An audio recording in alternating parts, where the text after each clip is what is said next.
On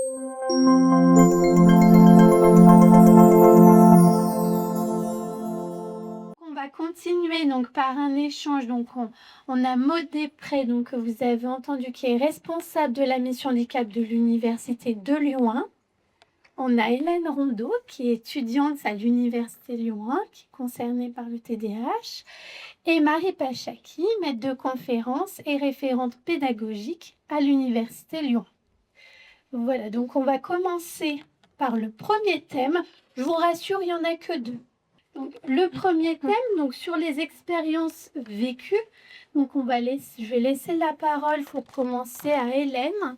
Donc, avec cette première question que je vous ai mis du coup sur les diapositives. Donc, le but étant de faire émerger les réalités de terrain, les expériences.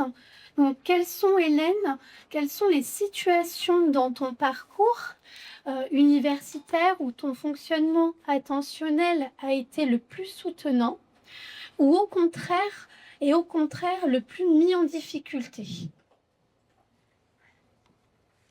Alors, au niveau des difficultés, j'ai repéré pas mal de choses. Ce sera pas exhaustif parce que c'est pas vraiment possible, mais voilà. Une des choses du trouble, c'est qu'il y a beaucoup de procrastination, beaucoup de remettre à plus tard, etc. Et je trouve que ça entraîne beaucoup de culpabilité parce que, par exemple, cette année, j'étais en licence de bio et qui dit licence dit CM, cours en amphi, et c'est beaucoup d'informations qui sont envoyées et si on travaille pas régulièrement le cours, on est un peu mal. Et pour moi, c'est assez difficile de travailler régulièrement. Euh, j'étais assez pénalisée là-dessus parce que je vais plutôt avoir tendance à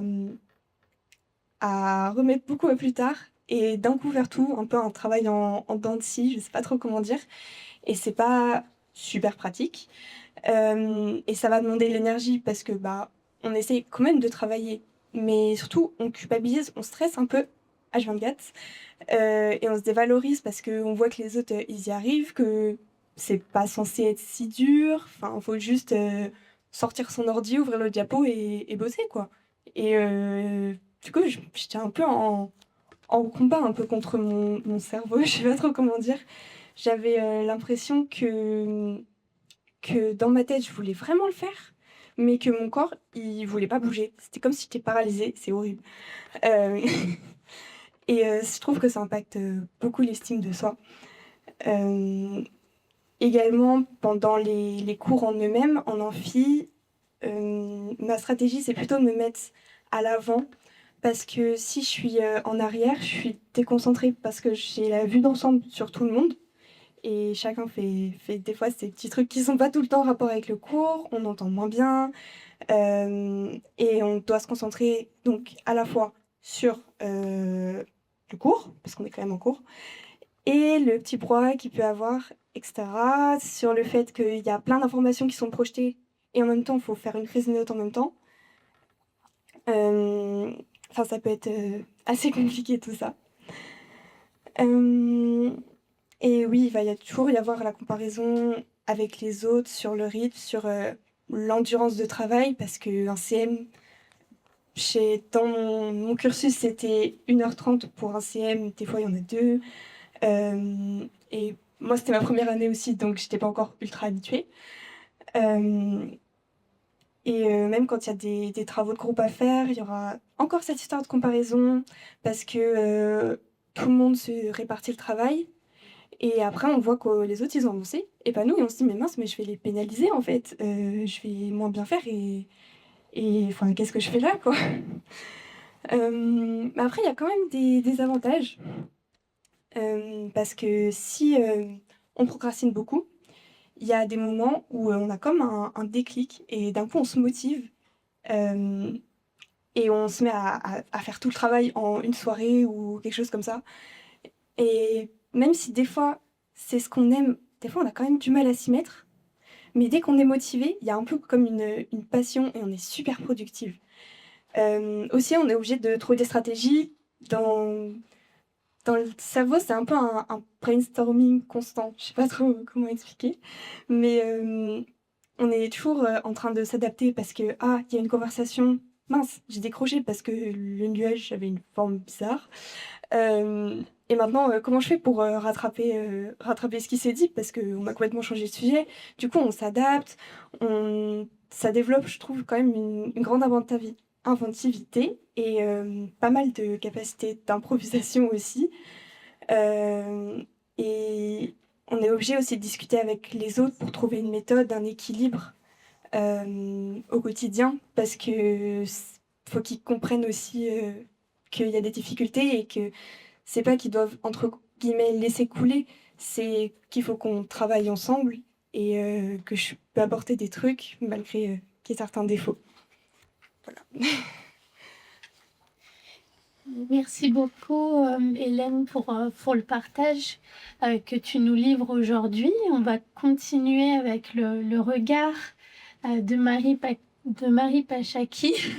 Donc, quelles sont les situations pédagogiques où vous observez le plus de décalage entre les attentes académiques et les besoins des étudiants TDAH? Alors, merci beaucoup pour ce partage d'expérience. Je trouve elle a presque tout dit. Mais du côté des enseignants, on a une difficulté supplémentaire. Et la difficulté dépend du niveau d'études. Donc, quand vous êtes en licence, les étudiants viennent d'arriver. Et là, il y a une quantité d'informations qui est énorme et qui leur demande une autonomie qui doit être là vite et opérationnelle. Et ça, c'est le premier décalage qu'on constate. On constate une vraie difficulté à s'adapter à tous ces changements qui sont pour nous progressifs, mais pour quelqu'un qui a besoin de plus de temps pour se concentrer, plus de temps pour prendre ses repères, un peu de temps pour processer et être accepté, eh ben, ça devient un obstacle énorme. Donc, la première chose qui manque, le premier décalage, c'est l'accompagnement pas à pas, que ça aille moins vite. Et puis, quand nos étudiants grandissent et qu'ils réussissent, parce qu'ils sont quand même accompagnés, ils arrivent à leur master. Et là, la difficulté, elle est tout autre. On a nos étudiants qui doivent fournir des travaux de groupe, qui doivent intégrer des labos de recherche en bio ou faire des stages, ou alors travailler un peu plus en autonomie pour synthétiser, c'est ce que vous disiez, synthétiser leurs connaissances. Et là, le décalage majeur est dans la capacité de s'intégrer dans une équipe, de partager, d'être accepté. Et le décalage majeur que le corps enseignant constate en général, c'est tous les inconvénients de l'handicap invisible. Parce que ça ne se voit pas. Parce qu'il y a des étudiants qui ont... On est nombreux à les appeler extraordinaires, parce qu'ils sont pas ordinaires, mais ils sont extraordinaires quand même. Ça ne se voit pas. Donc, on ne sait pas quoi faire. Les autres autour d'eux, ils ne comprennent pas cette différence et ça peut être mal interprété. Donc, le décalage est là. Mettre une identité sans stigmatiser pour qu'ils aient les mêmes chances et qu'ils sont dans un niveau d'équité. Donc, plus tard, quand ils arrivent au doctorat, parce qu'il y en a beaucoup qui arrivent, hein, vous réussissez comme tout le monde, hein, et ça, c'est très bien. Les difficultés deviennent encore plus d'un autre niveau. Là, on est au niveau de être pénalisé parce que la capacité de synthèse, de concentration, on n'est pas s'épuiser, l'épuisement hein, pour ces étudiants-là aussi, devient une préoccupation majeure. Merci beaucoup Marie pour cet éclairage et ce regard de l'ordre du pédagogique à l'université. On va continuer avec Maud Després. Donc, quels sont les leviers et les limites actuelles du dispositif d'accompagnement de la mission handicap pour les étudiants TDAH, notamment en termes de temporalité, coordination, communication? Tout d'abord, merci effectivement pour le témoignage vraiment, et l'apport aussi côté enseignant, parce que forcément, vous en doutez sans doute, mais nous, la mission handicap, en tant qu'interface centrale, hein, avec des étudiants, les enseignants et puis tous les services en fait, de la communauté universitaire, hein, il y a des choses qui vont être prises, donc voilà, ce sont des témoignages riches et encore une fois, merci beaucoup. Alors, je dirais que les étudiants qui présentent un TDAH, ils ont souvent des besoins en fait qui relèvent pas uniquement justement donc d'aménagement ponctuel d'examen, mais en fait d'un accompagnement qui est continu et qui touche plein de choses qu'on a vues tout à l'heure également, hein, l'organisation, la gestion du stress, l'autonomie, l'attention, mais également tout à l'heure ça a été évoqué également la dimension sensorielle, parfois avoir un endroit où je peux me ressourcer, couper un peu. Donc tous ces enjeux-là, l'émission handicap, on se tient prêt, on se tient à vos côtés. Et donc le témoignage des étudiants est venir nous voir, je reviendrai, c'est un point important et pour nous parce que sans vous, en fait, on peut imaginer plein de choses. Mais en fait, si on n'a pas vos retours, eh bien, on peut passer complètement à côté.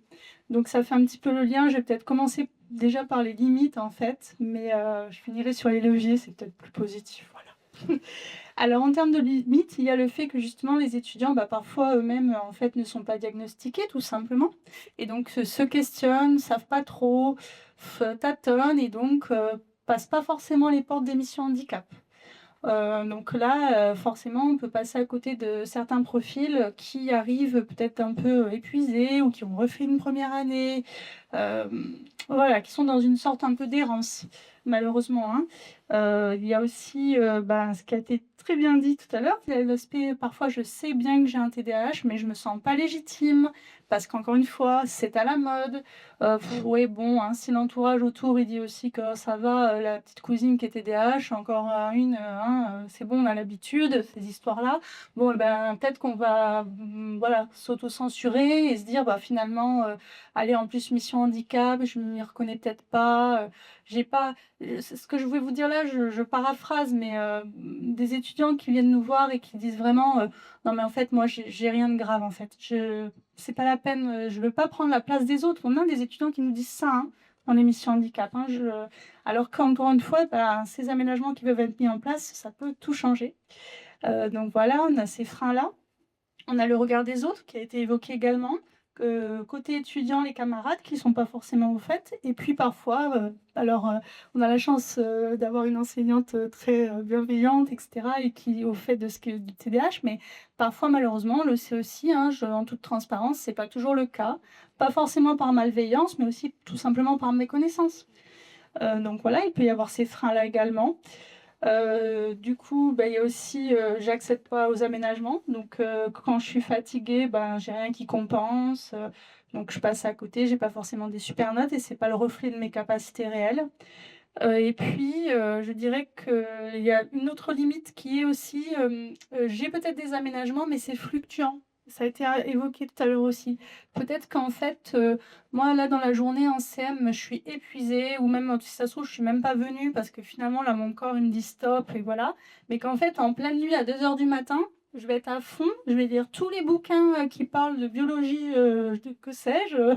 Et en fait, c'est des temps, je dirais, un peu asynchrones où je vais pouvoir me connecter à mes apprentissages, à des choses que j'aime, mais qui ne correspondent pas tout à fait au parcours universitaire dit classique, ou en tout cas au fonctionnement administratif classique de l'université. Voilà. Il y a aussi les absences de cours. Qui, voilà, du fait de ce que je viens de dire, en fait, d'être fatiguée et j'ose pas venir, ou je peux pas venir, ou j'ai déjà raté 2 cours. Alors bon, je me dis, encore une fois, je paraphrase beaucoup de choses que des étudiants nous ont fait remonter, hein. En fait, oh là là, je suis déjà pas venue 2-3 séances. Alors si je me viens maintenant, franchement, peut-être l'enseignant il va s'en rendre compte, c'est pas terrible. Enfin donc la censure. Alors, pour du positif maintenant, on essaye de mettre beaucoup de choses en place. Je dirais que ça commence aussi par des actions comme aujourd'hui. Voilà, on a la chance d'avoir des spécialistes, donc ça permet de sensibiliser. Je dirais aussi être très visible. On a à cœur, au niveau de la mission handicap, d'être très présent sur les temps de pré-rentrée, également en amont. Tout à l'heure a été évoquée la question une fois que je deviens étudiant, en fait.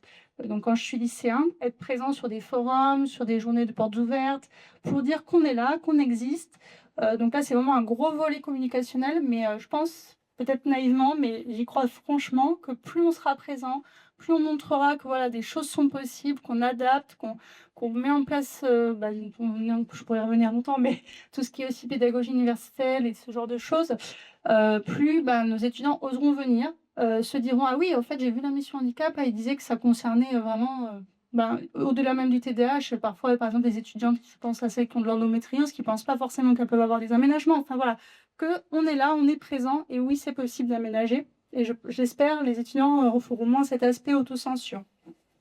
Il y a aussi le fait, bien sûr, que je peux parler du rôle des chargés d'accueil et d'accompagnement au sein des missions handicap, qui a un rôle central, qui recueillent justement, qui sont au plus près de nos étudiants, qui recueillent leurs paroles, qui sont donc en interface avec les équipes pédagogiques qui, elles, nous apportent aussi d'autres éléments, bien sûr, que nous n'avons pas. Mais voilà, il y a des temps qu'on appelle des temps d'équipe plurielle, qui permettent de croiser les regards, et je pense que c'est vraiment riche. Et pendant ces temps-là, les étudiants, bien évidemment, concernés peuvent être présents, hein, s'ils le souhaitent. C'est même plutôt bienvenu. Sachez aussi pour les étudiants qui sont présents que vous pouvez être tout à fait accompagné d'une personne dite de confiance. Donc si vous êtes un petit peu mal à l'aise avec le fait d'être présent à ces réunions-là, il n'y a pas de souci, on peut être accompagné. Donc voilà, il y a ce genre d'éléments. Des temps aussi dédiés. On a parlé de père aidance. Alors, notamment, je pense à Héloïse qui organise des temps, des temps d'échange, notamment qui s'appellent En diversité, qui sont prévus sur des pauses de temps de méridienne. Donc, en fait, ça permet aussi aux étudiants d'être un petit peu plus libres. Et donc, voilà, des échanges de pratiques, des étudiants qui seraient plus avancés dans le cursus.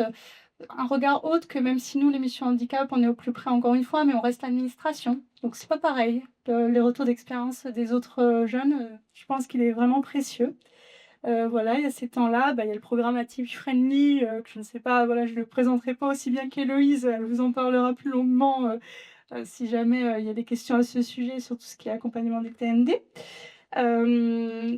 Il y a aussi, oui, la sensibilisation des autres étudiants. Si un étudiant sent que dans sa promo, en fait, il y a peut-être des comportements qui sont limites, encore une fois, on peut monter des choses, on peut faire intervenir des personnes, les chargés d'accueil et d'accompagnement peuvent aussi intervenir, enfin voilà, les enseignants. Donc vraiment être visible, sensibiliser, avoir des espaces, quand c'est possible, de temps qui permettent du répit. Donc on parlait tout à l'heure de surcharge peut-être sensorielle. Donc on a la chance là à Lyon 1 d'avoir une salle dite sensorielle qui permet aux étudiants de venir se ressourcer. Ça peut être coupé quelques minutes, ça peut être voilà, je reste dans le noir ou enfin voilà, je me ressource, je coupe. Peut-être au milieu en intercours, ça peut faire du bien, puis après je repars. Voilà, un peu mieux au cours suivant. Et voilà, je pense avoir fait le tour. Je répondrai à vos questions. J'en oublie certainement, mais voilà. Merci. On va faire un petit tour de... Merci beaucoup Maud, en tout cas pour le partage et pour toutes ces explications sur les missions et l'accompagnement proposé par la mission handicap. Est-ce que vous avez des questions sur cette première thématique? Bonjour. Alors moi, c'est une question très intéressée.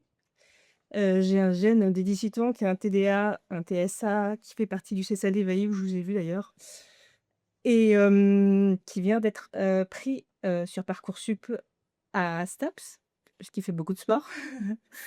Et donc, comment ça se passe pour qu'il aille vers vous? Il a un dossier MDPH, tout ça, mais je sais que c'est pas à Lyon 1 que ça se passe, le MDPH. Enfin, voilà. C'est vrai que j'ai pas évoqué les référents handicap aussi en composante. Mais à culpa, mais on pourra y revenir. Alors, pour les étudiants dits primo-rentrants, l'appellation consacrée pour nos futurs bacheliers. Donc, si tout se passe bien, ce qu'on lui souhaite, évidemment, qu'il ait le bac, dès que l'inscription administrative est faite, donc effective, alors même en amont, déjà, première étape, pardon, que je m'embrouille pas moi-même. Parcoursup. Nous, Parcoursup, la plateforme en fait du ministère, nous relaie les étudiants qui ont rempli. Il y a une fiche qui s'appelle handicap. Il l'a pas fait peut-être? Non, parce qu'en fait, Atypie Friendly, j'avais assisté à un webinaire cet hiver. Il nous avait dit, ne mettez rien, on ne sait pas qui est en face. Après, en entreprise avec les APTH. Bon, on veut la sécurité, vous y allez. Si vous êtes couillé. Très bien. Alors écoutez, pas de souci. Dans ce cas, je vais apporter une réponse plus globale, peut-être pour ceux qui auraient rempli la fiche, et puis ensuite plus détaillée. Alors pour ceux qui remplissent la fiche, je crois qu'ils l'envoient la fiche. Non, c'est pas grave. C'est pas grave. Pour ceux qui auraient rempli la fiche handicap Parcoursup, hein, c'est son nom, nous on est notifiés au niveau de la mission handicap et en fait ce qui se passe c'est qu'actuellement, donc pendant que nous sommes en train de parler, on est en plein dans la période là, en fait on recense le nom des étudiants et les filières qui souhaitent voilà, intégrer à la rentrée et en fait on va leur envoyer un premier mail d'information pour leur expliquer là avant la fermeture administrative, bah, voilà ce qu'il faut faire pour avoir des aménagements à Lyon 1. Donc en fait, on leur explique la procédure à faire au plus vite, parce que ça, c'est quelque chose, on insiste beaucoup là-dessus. Le plus tôt c'est fait, le mieux vous serez en tant qu'étudiant. Au premier contrôle continu, vous aurez vos aménagements, vous ne serez pas à courir après, parce que je ne vous cache pas qu'il y a un temps administratif qui peut être long. Il faudrait qu'il me voie cette fiche qu'on met après son bac. Vous inquiétez pas. Donc ça, c'est pour ceux qui nous ont contactés, et donc on contacte à cette période et qu'on recontacte d'ailleurs après à la reprise de la fermeture administrative, donc fin août. En fait, on les relance. Pour ceux qui ne l'auraient pas fait, alors on est en pleine actualisation parce qu'on change aussi de façon de procéder à cette rentrée qui arrive. En fait, sur la page Lyon 1 pour les aménagements côté mission handicap, on va expliquer toute la procédure à suivre. Donc là, on peut retrouver les informations. Il y a aussi la possibilité, je pense à la commu de Lyon qui édite en fait un livret. Et dans ce livret, en fait, vous retrouvez toutes les coordonnées des missions handicap et qui explique la démarche à suivre. Comment nous contacter, les numéros. Donc en fait, il y a plein de façons. Hein. Ça peut être nous appeler, ça peut être venir, ça peut être nous écrire un mail. Et puis nous, on sera présents sur les temps de pré-rentrée. En fait, et sur ce qu'on appelle aussi le village d'intégration, sur les différents sites. Et en fait, là, on se montrera visible. Il y aura le discours sera tenu de dire voilà comment ça se passe pour avoir des aménagements. Une autre façon, ça peut être aussi, s'il le souhaite, de cocher la case « Je suis en situation de handicap » lorsqu'il fait son inscription administrative. Parce que nous, à un moment donné, on va aussi faire une extraction en fait, de ces données. Et donc, ces étudiants-là, si on n'a rien eu, ni Parcoursup, ni se sont pas présentés, ils n'ont pas été voir le médecin du service de santé étudiante, on va les contacter également. Alors maintenant, sur comment faire tout court... donc à la rentrée, on a la chance d'ailleurs d'avoir une application qui s'appelle Oasis, qui permet en fait d'être en lien avec les médecins de santé du service de santé étudiante, les collègues en composante, et puis donc la mission handicap bien sûr. L'idée c'est de faciliter les choses à nos étudiants, parce que parfois ce sont des process qui sont un peu lourds. On sait aussi que, alors souvent ce sont les parents, mais parfois voilà, il y a déjà eu un peu des parcours du combattant avant, beaucoup de démarches, voilà, donc on veut alléger un peu les choses. Ce qui va se passer, c'est donc numéro 1, une fois que vous êtes inscrit administrativement, encore une fois pour les primo-rentrants, vous allez pouvoir vous identifier avec vos identifiants Lyon 1 sur cette plateforme qui s'appelle Oasis. Et donc là, il va y avoir, alors c'est vraiment pour la première fois, il y a plein de questions auxquelles il faut répondre. Mais ne vous inquiétez pas, si jamais c'est un peu angoissant, c'est un peu long, ou les étudiants ne savent pas trop comment s'y prendre. Tout à l'heure, je parlais du rôle essentiel des chargés d'accueil et d'accompagnement, et vraiment, j'insiste, c'est un rôle primordial et vraiment précieux. Bien sûr, l'équipe se tient prête pour aider nos étudiants. Donc, à tout moment, si je suis bloquée par rapport à la plateforme, si j'ai du mal à y répondre, un membre de l'équipe peut accompagner. Donc voilà, là, il y a des questions qui reprennent un petit peu. C'est surtout beaucoup de choses pour tout dire. On est avec le ministère de l'Enseignement supérieur. Hein. Il n'y a pas de réponse obligatoire à cette partie, mais ça permet de mieux accompagner aussi. Voilà, si on souhaite dire la nature du trouble ou pas, bien évidemment, on n'est pas obligé du tout. Hein. On ne va pas regarder ça, nous, au niveau des missions handicap. Il va y avoir la dimension, est-ce que j'ai un accompagnement MDPH, mais sachez que ce n'est pas obligatoire d'avoir un accompagnement MDPH pour avoir des aménagements dans l'enseignement supérieur, pour ceux qui ne seraient pas au courant. Donc en fait, pour avoir des aménagements, et donc là j'y viens, une fois que vous avez rempli cette dimension-là, en parallèle, en fait, il faut prendre rendez-vous avec le médecin de service santé étudiante. Donc ce sont des médecins agréés CDAPH. Ces médecins-là vont faire des préconisations d'aménagement, ils vont eux évaluer évidemment la dimension préconisation, est-ce qu'il faut du temps majoré, est-ce qu'il faut une salle individuelle, enfin voilà, au regard de la santé de l'étudiant. Et je vais essayer d'abréger un peu. Et du coup, ce document, pour éviter encore la lourdeur administrative, les médecins pourront directement le téléverser dans l'application Oasis dont je parlais. Donc l'étudiant n'aura pas à refaire la démarche de revenir vers nous, nous communiquer ce document. Il sera directement téléversé et donc les chargés d'accueil et d'accompagnement, une fois qu'ils verront la complétude du dossier, pourront très rapidement rentrer les données et émettre ce qu'on appelle une décision d'aménagement. Et c'est cette décision d'aménagement qui prévaut, en fait, qui ouvre les droits aux aménagements au sein de l'enseignement supérieur. Donc, une fois que ce document-là est transmis à l'étudiant, c'est fini.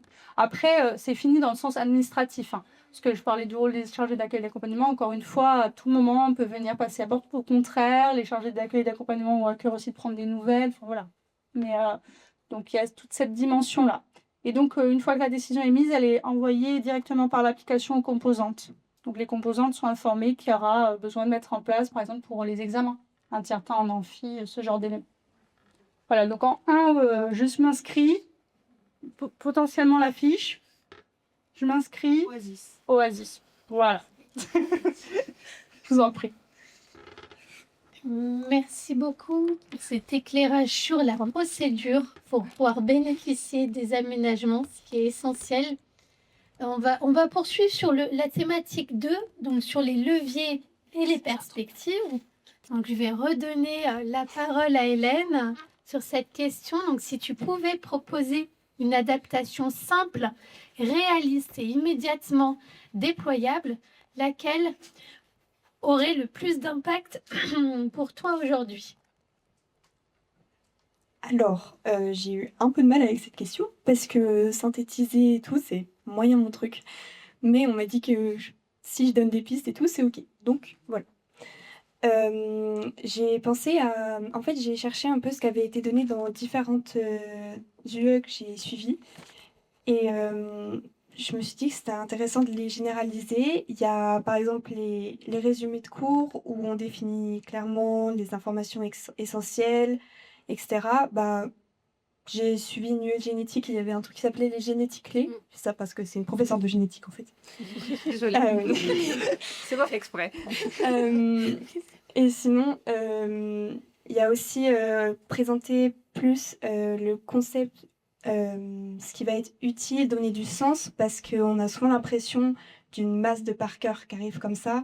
Et c'est vraiment, ouais, donner du sens pour moi, c'est très important.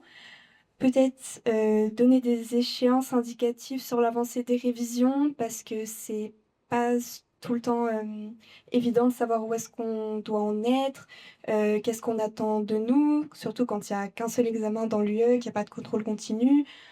Ça peut être un peu compliqué de s'adapter, donc je trouve que c'est important d'avoir des repères. Également permettre un accès en avance au support de cours. Je sais que c'est un peu compliqué pour certains profs parce qu'il y a l'histoire de mais les élèves ils vont plus venir ou des trucs comme ça, et il y a aussi des droits d'auteur parce qu'ils passent du temps sur leurs cours. Mais je trouve que c'est vraiment important parce qu'on sait à quoi s'attendre. On n'a pas l'histoire de quelque chose de déstructuré qui arrive, et ça nous permet de nous concentrer sur les informations qui sont données à l'oral, parce que c'est aussi l'intérêt d'un cours en présentiel, c'est que c'est vivant, il y a un prof qui parle. Je dis pas que ce qui est dit, ça doit pas du tout être sur le diapo, mais je trouve ça important pour avoir une idée en amont. Et voilà. Merci. Merci à toi, en tout cas pour ces belles pistes, ces leviers qui sont pour toi essentiels et qui pourraient aider les personnes concernées. Et je me permets cette transition qui peuvent aussi être bénéfiques à tous. Voilà, je continue avec Marie Pachaki. Donc, quelles adaptations pédagogiques vous semblent à la fois réalistes, soutenables et bénéfiques pour l'ensemble des étudiants? Alors, merci pour ce retour. On a énormément entendu parler des cours magistraux. Je ne sais pas si vous avez remarqué, les CM posent un réel problème à tous nos étudiants parce que c'est la masse, l'amphi, une façon d'enseigner qui évolue, mais qui reste quand même la préoccupation majeure. Donc, la réflexion collective actuellement se dirige vers le travail en groupe, l'apprentissage par les pairs, la pédagogie qu'on peut appeler universelle ou inclusive, on est d'accord, on en parlait tout à l'heure avec Michel Othman. En fait, s'il y avait une idée et une piste à donner, je pense que c'est ça, c'est de limiter les interactions avec les étudiants unidirectionnelles, leur permettre de travailler, apprendre en groupe, en petits groupes, ce qu'on appelle l'apprentissage par les pairs, et, si je peux me permettre, au lieu de donner les cours en avance, les rendre acteurs de leur apprentissage, c'est-à-dire leur demander à eux de venir présenter une idée, ce qui va réguler le flux d'apprentissage en mettant en place des classes inversées. Donc, il y a beaucoup d'étudiants à l'université. Ils ont tous des spécificités très différentes, hein, comme on a entendu tout à l'heure. Les besoins des uns et des autres ne sont pas les mêmes. Et donc, comment est-ce qu'on peut les rendre cette diversité et la rendre une force? C'est en travaillant en petits groupes, en échangeant, en rythmant le travail et en leur donnant effectivement des supports de cours simplifiés, mais pas trop, parce que du coup, on les empêche de développer quand même leur esprit critique et leur autonomie à eux, et qu'ils en auront besoin plus tard. Merci beaucoup, Marie. On va poursuivre avec Maud sur cette question. Donc, quelle collaboration gagnerait à être renforcée pour fluidifier les parcours des étudiants et étudiantes concernés? Merci. Alors, des collaborations à renforcer, sans surprise, je dirais, avec tout le monde. En fait, je parlais de la communauté universitaire tout à l'heure, hein. Mais bien sûr au plus proche des équipes pédagogiques pour les parcours, parce que déjà, premièrement, vous êtes là pour ça, hein, pour l'accès au diplôme, et voilà. Mais donc le renforcement avec les équipes pédagogiques, notamment par le biais des équipes plurielles dont j'ai parlé tout à l'heure. Ces temps-là permettent vraiment de faire, voilà, d'avoir de la réflexion sur comment on est au plus près des besoins de nos étudiants. Cette logique de besoin et non pas, voilà, de se dire, OK, comment on fait tous ensemble? Ça, c'est vraiment ça, pour faire avancer les choses. Et puis, partir de certaines situations plus précises, parce que les équipes plurielles, ce sont des situations pour un étudiant en particulier. Mais après, l'idée, c'est aussi que les idées qui ressortent de ces temps-là, elles sont duplicables, en fait. On a d'autres étudiants qui vont se retrouver dans la même situation. Donc, voilà, trouver des solutions ensemble, avec les enseignants, avec les équipes administratives. Et puis, des ressources qui gagneraient à être partagées, je dirais aussi, eh bien, il y a des boîtes à outils, je pense à Tipeee. Voilà, de la création on sait que les enseignants sont en demande, on sait que les collègues, parfois en scolarité, sont en demande aussi, parce que parfois ce sont les premières personnes aussi face aux étudiants et sont un peu démunis. Donc, pour moi, c'est ça, c'est renforcer les temps de sensibilisation, renforcer les temps de partage du mieux qu'on peut entre nous tous par rapport à nos obligations. Et puis, on a parlé de la pérédance et c'est vrai que ça, c'est vraiment crucial. Donc, je pense des temps avec les étudiants. Et là, on a parlé des examens, mais aussi sur la vie de campus. Pour moi, au plus près des associations étudiantes, pour que les événements ensuite soient pensés inclusifs. Je voulais juste rajouter quelque chose. Bah, ça m'a fait penser en fait. L'intervention de la mission handicap. Ce que j'ai trouvé intéressant, en effet, c'était de trouver des interlocuteurs déjà qui étaient informés, etc.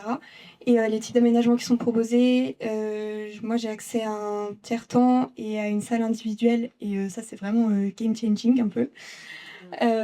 Voilà. Et je voulais aussi revenir sur le fait que ce qui est important, c'est qu'il y ait beaucoup de communication entre les élèves et les profs, parce que les élèves, ils s'adressent à des personnes qui peuvent être, qui sont des professionnels dans ce qu'ils veulent faire, qui ont des choses à leur apporter, et les professeurs, ils sont face à potentiellement de futurs collègues, des personnes qui ils peuvent apporter des choses, et c'est important qu'ils leur permettent d'avoir les compétences pour leur futur travail, qu'ils se sentent bien et que tout le monde ait leur chance malgré les particularités.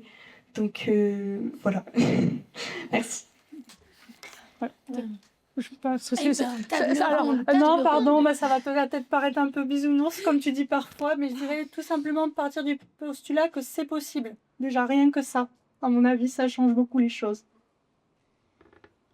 Merci pour tous ces échanges et la richesse, en tout cas, des expériences que vous nous avez livrées. Est-ce que vous avez des questions avant que je vous mette, vous, au travail?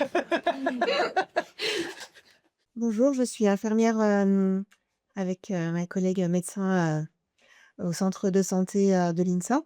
On se posait la question du coup pour le tiers-temps et la salle individuelle.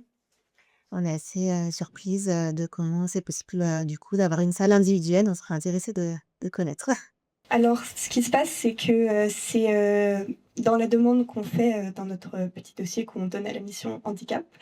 Le médecin qu'on va voir au SSE, il appuie ce besoin d'aménagement. Et après, la mission handicap, il surveille l'emploi du temps, il voit à quel moment on a des examens. Et ce qu'ils font, c'est qu'ils font des annonces aux étudiants extérieurs. Ça pourrait être moi, ça peut être tous les niveaux. Ils regardent leurs emplois du temps et ils leur demandent tiens, il y a ce jour-là un étudiant ou une étudiante a un examen. Est-ce que vous pourriez venir surveiller? Et ils s'occupent de la logistique. Il y a beaucoup de salles dans cette fac. Donc, en général, ils trouvent un lieu et c'est vraiment par le biais d'étudiants. Donc, il me semble qu'il y a une rémunération. Et c'est vraiment en fonction des disponibilités des étudiants qui vont donc venir chercher les élèves qui passent un examen et le sujet est transmis. Évidemment, pas aux élèves directement, hein, c'est confidentiel. mais, mais voilà, c'est transmis et on a notre petite salle pour notre temps. Oui, je regarde Guillaume qui est tout au fond de la salle. Guillaume, désolé, je te mets en lumière. Mais voilà, qui notamment organise ce type d'aménagement, la salle individuelle avec le collègue Arnaud qui n'est pas actuellement présent. Mais oui, c'est une grosse logistique. Donc là, en ce moment, on est en plein dans la session de rattrapage. Et donc, mais qui est en lien, alors cette partie est moins visible pour les étudiants, mais qui est éminemment en lien avec les enseignants. Ça leur demande du temps aussi de leur côté. Ils nous font aussi remonter effectivement les besoins, donc les examens qui auront lieu. Donc il y a une logistique, encore une fois, hein. Donc les enseignants nous font remonter le besoin. Ils sont informés dès le départ, et on parlait d'Oasis tout à l'heure, qui enverra là aux composantes la décision d'aménagement. En fait, on a la chance aussi d'avoir un logiciel, enfin un outil qui s'appelle Tomus, qui a été développé en interne. Et en fait, cet outil-là permet aux enseignants de savoir quels sont les aménagements dont ont besoin les étudiants. Donc en fait, quand un étudiant est en salle individuelle, c'est indiqué merci de prendre contact avec la mission handicap, puisque cet étudiant doit composer en salle individuelle. Donc là, en fait, on a de la transmission d'informations. Alors, encore une fois, c'est pas toujours non plus. Il peut y avoir des couacs, voilà, en toute transparence, mais globalement, ça se passe bien. Donc voilà, et derrière, les équipes vont rechercher des salles en lien avec la cellule ADE qui gère les salles de l'établissement, vont s'adapter. Si on a parlé tout à l'heure de la salle sensorielle, un étudiant qui aurait besoin d'être dans un espace un petit peu plus adapté, on va pouvoir réserver cette salle pour passer l'examen. Voilà, on va essayer de chercher des salles qui soient quand même à proximité de la mission handicap, parce que c'est un lieu qui est bien connu de nos étudiants, bien identifié. Et puis, donc oui, il y a de la transmission de sujets le plus en amont possible, s'il y a des enseignants dans la salle, parce que c'est pas toujours simple. Puis on sait de l'autre côté, il y a des contraintes aussi, évidemment. Hein, mais voilà, on a les sujets, on gère cette partie-là d'impression, de transmission. Ça peut être des sujets sous format numérique. Et ensuite, en fait, il y a une grosse part de recrutement d'étudiants salariés qui sont effectivement rémunérés. Ces étudiants salariés, ils peuvent avoir aussi des spécificités, parce que dans la salle individuelle peut s'ajouter aussi la dimension j'ai besoin d'un secrétaire, j'ai besoin de reformulation. Et donc, en fait, on va aller chercher des étudiants avec des parcours qui peuvent correspondre au mieux, ou en tout cas qui sont concernés. Et j'insiste sur le fait que depuis cette année, ces étudiants-là, en fait, on les forme. On les forme parce qu'il ne s'agit pas de dire simplement, même pour de la surveillance dite basique, bonjour, venez, merci de surveiller. Ça paraît comme ça à l'évidence, mais en fait, voilà, c'est pas si simple. Et voilà. Donc oui, ils sont rémunérés et on recrute toute l'année. Je me demandais qui c'est qui les formait du coup. Alors là, en ce moment, c'est au niveau de la mission handicap. Alors, il y a Héloïse qui est sur toute la partie TND. Il y a moi-même sur la partie, voilà, les attentes, en fait. Qu'est-ce qu'être surveillant, la posture, surtout aujourd'hui où, bon, je ne vais pas refaire l'histoire, mais on sait l'IA, les attentions particulières, enfin voilà, la connexion pendant la salle d'examen ou autre. Même quand on est seul, hein, parfois, alors pas ici, je fais un clin d'œil aux collègues de Haute-Garonne, puisqu'il se trouve que j'étais à Toulouse auparavant, mais même en étant seul, il y en a qui trichent. Donc voilà, être attentif à ça. Et puis avec bien sûr les collègues de la mission handicap, qui sont les premiers interlocuteurs en fait de ces étudiants-là. Donc sur la posture et puis sur après les spécificités. Qu'est-ce que reformuler? Parce qu'il ne s'agit pas de dire reformuler. D'habitude, c'est moi qui fais le bisounours, mais là, je vais faire un peu le contre-bisounours. Non, non, pas là où vous m'attendez à la mission handicap, ne vous inquiétez pas.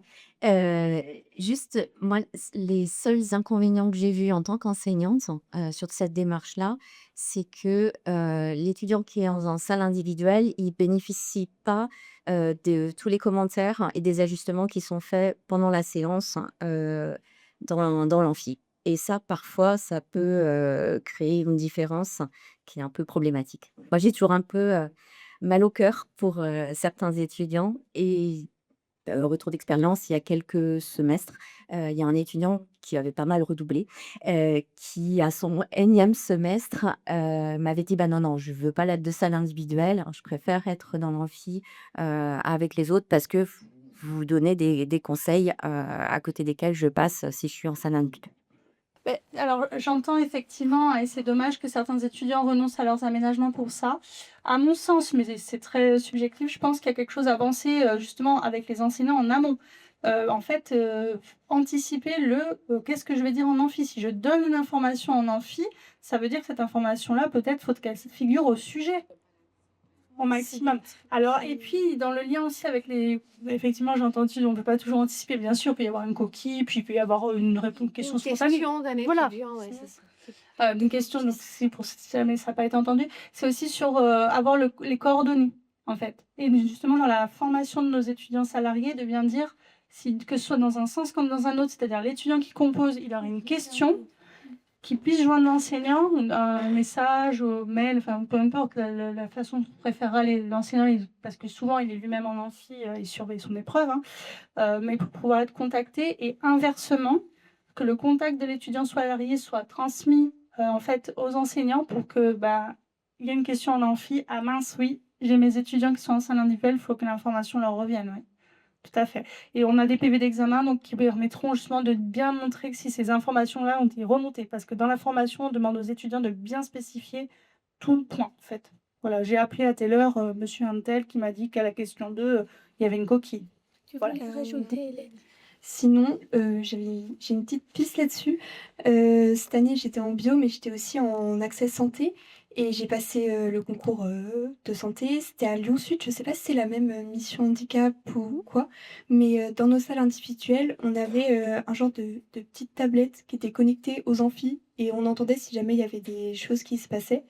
Et du coup, je sais pas, je me dis que ça peut être une piste sur ces problématiques. Voilà.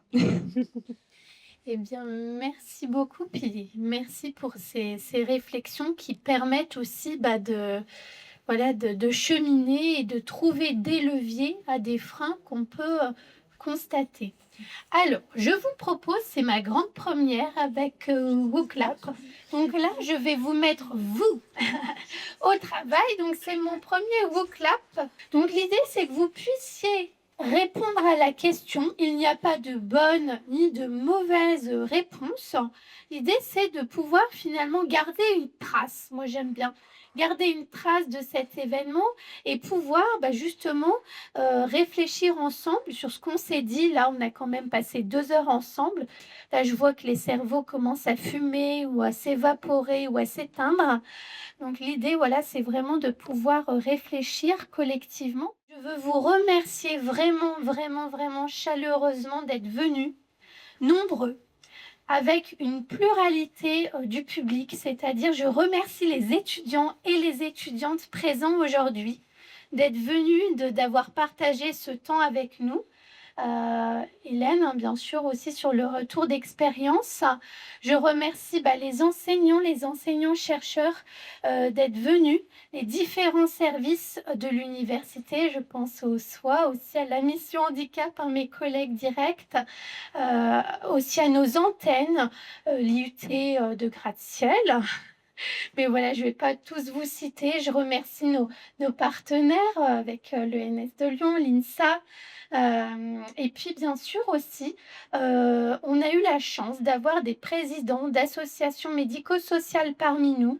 Donc c'est chouette parce qu'on est sortis, on a fait un hors les murs à Lyon 1 avec vraiment ce mélange des publics. Donc je vous remercie beaucoup. Et je remercie bien sûr encore vraiment énormément Lucille Herzog et qui viennent du MAD d'être venus avec nous aujourd'hui.